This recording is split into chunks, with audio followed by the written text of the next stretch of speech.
आज एक तरफ यहाँ पूरा देश रक्षाबंधन की खुशियाँ मना रहा था और जम्मू कश्मीर में श्री अमरनाथ यात्रा के सफल समापन पर प्रशासन अपनी पीठ थपथपा रहा था कि इस बार इस यात्रा में रिकॉर्ड 4.5 लाख श्रद्धालु पहुँचे। जबकि सरोड टोल प्लाजा हटाने की मांग को लेकर ट्रांसपोर्ट एसोसिएशन ने कल के चक्का जाम का ऐलान आज सांबा में अनशन कर रहे लोगों के साथ मिलकर किया। जबकि इसी अनशन के चलते जीएमसी में पहुंचे 4 लोगों को आज उनकी बहनें जीएमसी जम्मू में ही राखी बांधने पहुंची थी। ऑल जे एंड के ट्रांसपोर्ट वेलफेयर की तरफ से पहले तो आप लोगों का बहुत बहुत शुक्रिया। और दूसरा ये है कि जिस तरीके से ये इशू ने रंग पकड़ा हुआ है और जैसे कि हमारे नौजवान साथी युवा राजपूत सभा ने इसको स्टार्ट किया था और आहिस्ता आहिस्ता सब लोग इसमें शामिल हो रहे हैं। और ऑल जे एंड के ट्रांसपोर्ट वेलफेयर जिस दिन स्ट्राइक थी उस दिन भी अनघोषित जो था इसका हमने समर्थन किया था, लेकिन कल जो हमारा ये बंद होने जा रहा है इसमें हम आज हमारी ये कोऑर्डिनेशन कमेटी जो है सांबा में आई हुई है। एक तो इनका हम हौसला अफजाई करते हैं कि इनका जोश देख के और उनकी जो हिम्मत है इसको देख के सारा जम्मू एक बार इकट्ठा होने जा रहा है। और हम उम्मीद करते हैं कि ये लोग भी जिस काज के लिए ये लोग आगे आए थे उसी काज को लेकर हम भी चल रहे हैं और हमारा ये समर्थन करें और हम अपनी तरफ से पूरी ताकत लगाएंगे। तो वहीं दूसरी तरफ आज जम्मू कश्मीर में विपक्ष के नेता सरकार को घेरते हुए दिखाई दिए, क्योंकि केंद्र सरकार ने सुप्रीम कोर्ट में जम्मू कश्मीर के राज्य का दर्जा बहाली करने व जम्मू कश्मीर विधानसभा चुनाव करवाने की बात कह दी। ये बात सरकार की तरफ से सुप्रीम कोर्ट में धारा 370 पर सुनवाई के दौरान कही गई, जिसमें केंद्र ने कहा कि जम्मू कश्मीर में जल्द ही कभी भी चुनावों का ऐलान किया जा सकता है। केंद्र ने कहा कि जम्मू कश्मीर में 3 चुनाव बाकी हैं। जैसा ही पहला त्रिस्तरीय पंचायती राज सिस्टम लाया जाएगा वैसे ही पहले चुनाव पंचायत के होंगे। नमस्कार, जेके अपडेट में आपका स्वागत है। मैं हूं अश्विनी गुप्ता और आप देख रहे हैं जेके update prime time.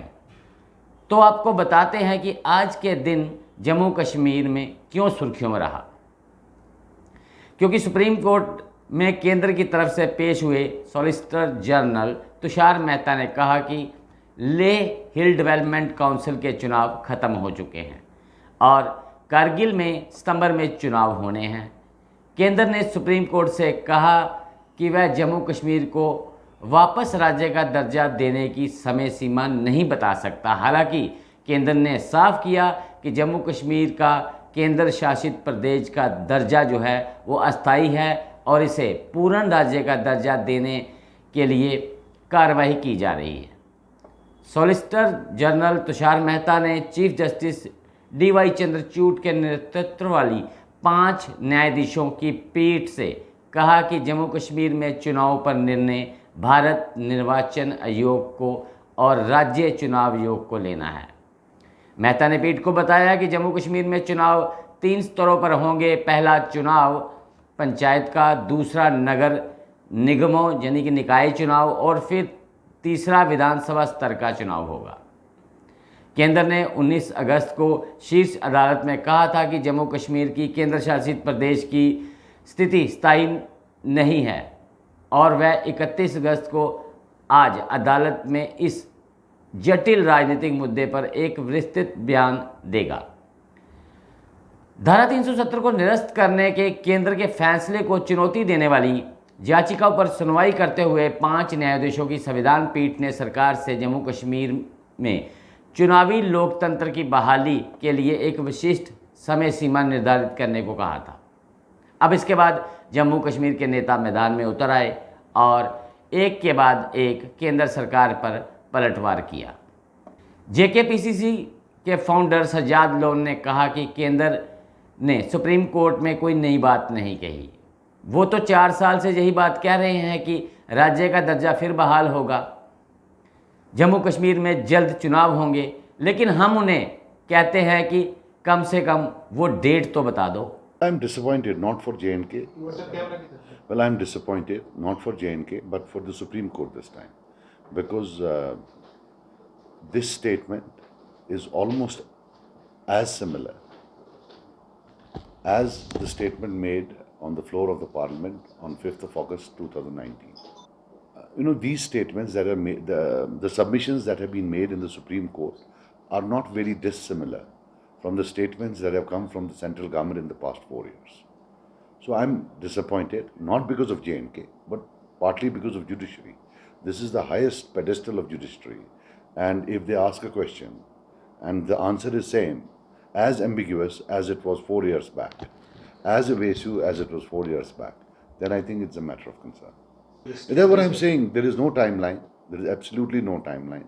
And even the arguments being presented, I'm not a lawyer, but I see a lot of political arguments, but no legal argument. And to be very honest with you, if, for example, I'm using the word if, and if we accept whatever the government of India has to say, that there were problems in J&K, development, employment, does that mean that every state in India whose indicators of employment and development are lagging will be converted into a UT? Is that the new norm? So we have to ask, these are very specious arguments, fallacious arguments, which in any court of law normally would not be accepted. And I hope and pray that legality prevails, justice prevails, and as has been apparently observed in the highest court, that constitutional challenges will be decided on the basis of what's written in the Constitution, not on the basis of these other arguments made, which are non-legal in nature. कुछ ऐसा ही बयान अपनी party के founder Altaf Bukhari ने भी दिया। उन्होंने भी कहा कि केंद्र सरकार जम्मू कश्मीर में चुनाव करवाने के लिए संजीदा नहीं है, जबकि उनका राज्य का दर्जा बहाली करने वाला बयान भी पुराना राग है। ये बातें तो केंद्र शुरू से ही करता आ रहा है। जबकि CPI-M के नेता मोहम्मद यूसुफ तारिगामी ने भी केंद्र सरकार की इस प्रतिक्रिया पर तंज कसते हुए कहा कि केंद्र मान तो रहा है जम्मू कश्मीर यूटी अस्थायी है, पर उसे फिर से राज्य बनाने का मौसम कब आएगा जो केंद्र सरकार को रास आए। वो मौसम 2024 के लोकसभा चुनावों के बाद तो नहीं आएगा। कोई नई बात नहीं लगती है। मुझे लगता है ये एक कैजुअल स्टेटमेंट है जो गवर्नमेंट ऑफ इंडिया पिछले 3 साल से देती रही है, कम से कम 3 साल से। अब हमें भी 2020 3 साल हो गए।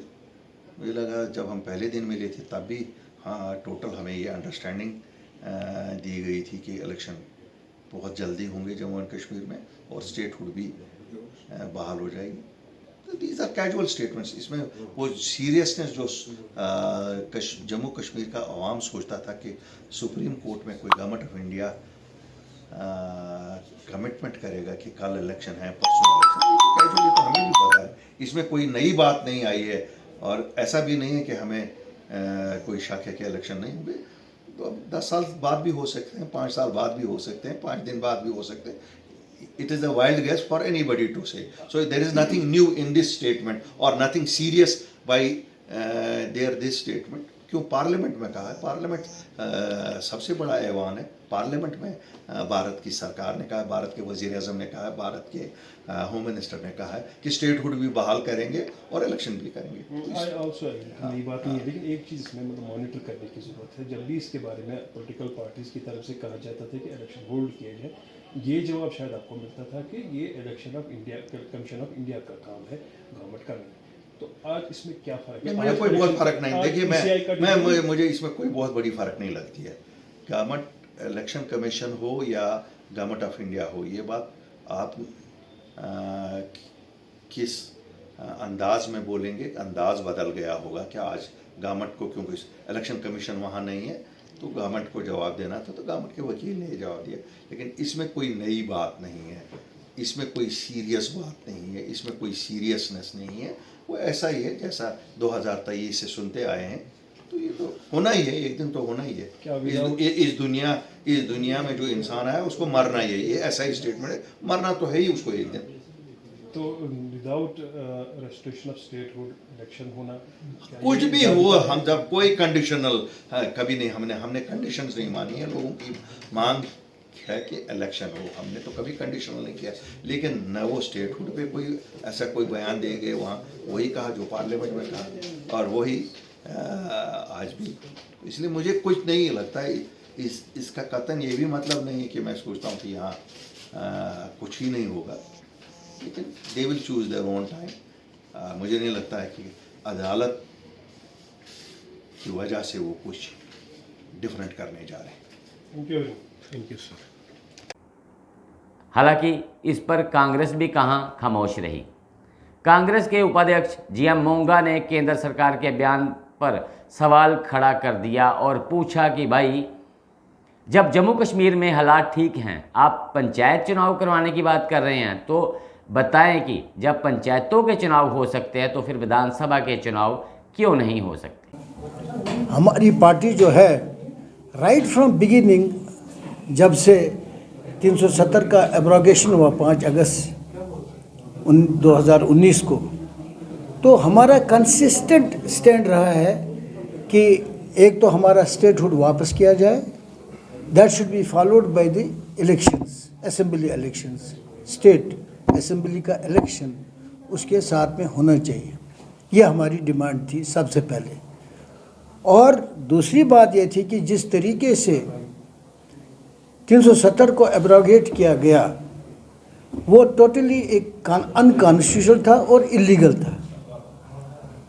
ये हमारा स्टैंड इंडियन नेशनल कांग्रेस का था थ्रूआउट।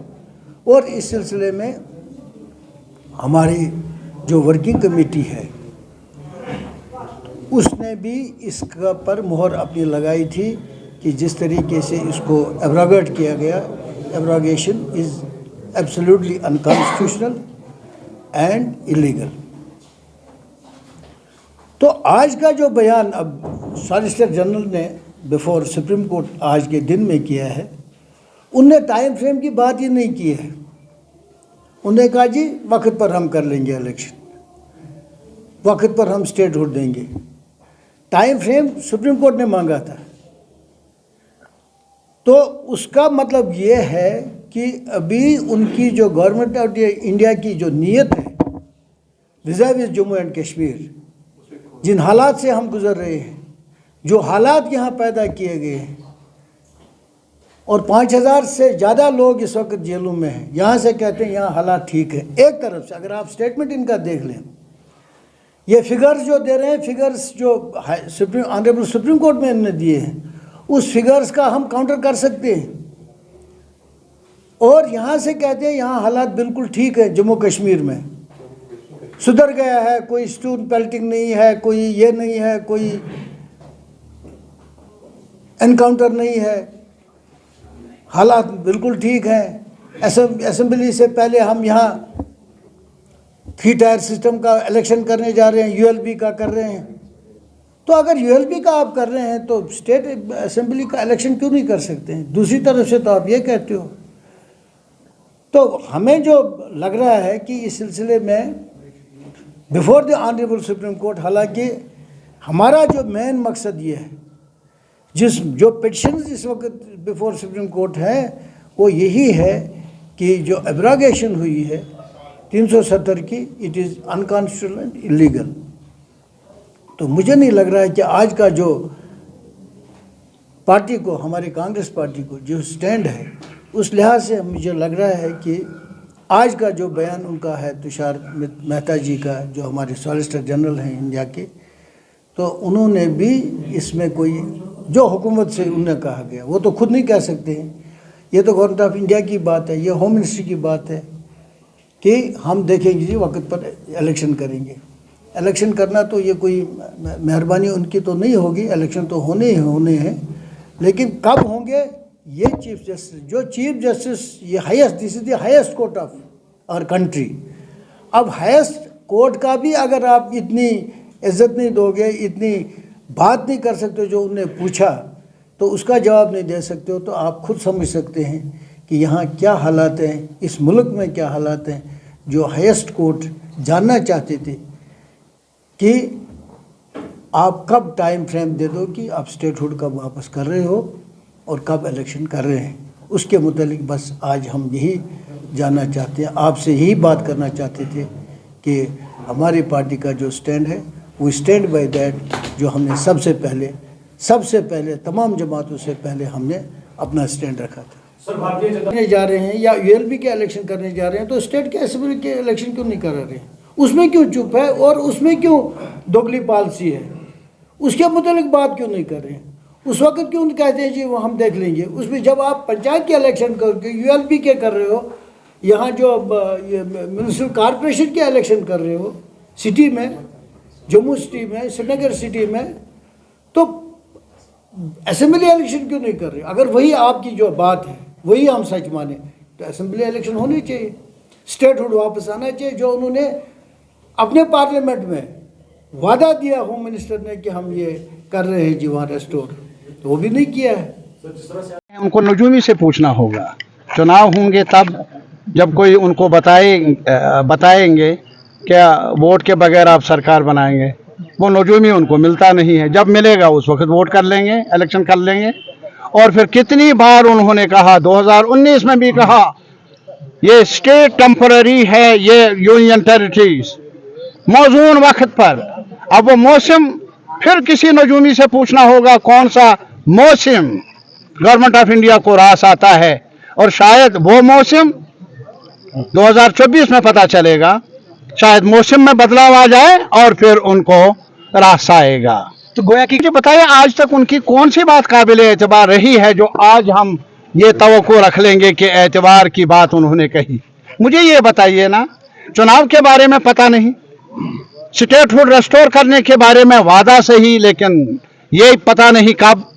तो मुझे बताइए किस चीज पर भरोसा कर लें? ये तो मजाक है मेरे भाई, सरकार की तरफ से बार बार दोहराया जाता है। और अभी इसी महता साहब ने कहा वहां सुप्रीम कोर्ट में हजारों की तादाद में पंच मेंबरान हैं। अरे फिर वो तो गुजरात में भी थे, वहां असेंबली के चुनाव क्यों? ऐसे हजारों की तादाद में 5 मेंबरान तो यूपी में भी थे, तो फिर वहां असेंबली क्यों? हिमाचल में, हमारे साथ हिमाचल में भी थी, तो हमारे साथ ये मजाक क्यों? मजाक अगर देना कुछ नहीं, मजाक भी हमें कबूल नहीं। शुक्रिया। विपक्ष के नेताओं ने आज जितने भी सवाल पूछे वो सभी सवाल केंद्र सरकार के उसी बयान से उठे जिसे सुप्रीम कोर्ट में दिया गया। जबकि अगर देखा जाए तो विपक्ष के किसी नेता ने भी कुछ गलत नहीं पूछा, क्योंकि चुनाव तो चुनाव हैं, फिर वो पंचायतों के हों या फिर विधानसभा के। सुरक्षा बयान ने तामझाम पर उतना ही खर्च होता है, फिर पहले विधानसभा के चुनाव भी तो हो सकते हैं। विपक्ष पूछ रहा है जब जम्मू कश्मीर में 2018 के मुकाबले 2023 बेहतर है तो फिर केंद्र सरकार राज्य का दर्जा बहाली करने में देरी क्यों कर रही है और इसकी डेट क्यों नहीं बता रही है, क्योंकि दर्जा वापस कब मिलेगा, लेकिन इस पर सरकार मौन है। अब देखना है कि सुप्रीम कोर्ट में इन सवालों का आगे सरकार क्या जवाब देगी और जम्मू कश्मीर के लोगों को कब अपनी लोकतांत्रिक सरकार मिलेगी, इसका इंतज़ार रहेगा। तो दोस्तों, आज के प्राइम टाइम में बस इतना ही। फिर मिलेंगे एक और मुद्दे के साथ, तब तक के लिए मुझे दें इजाज़त। आप देखते रहें जेके अपडेट। जम्मू कश्मीर की खबरों के लिए जुड़े रहिए जेके अपडेट के साथ।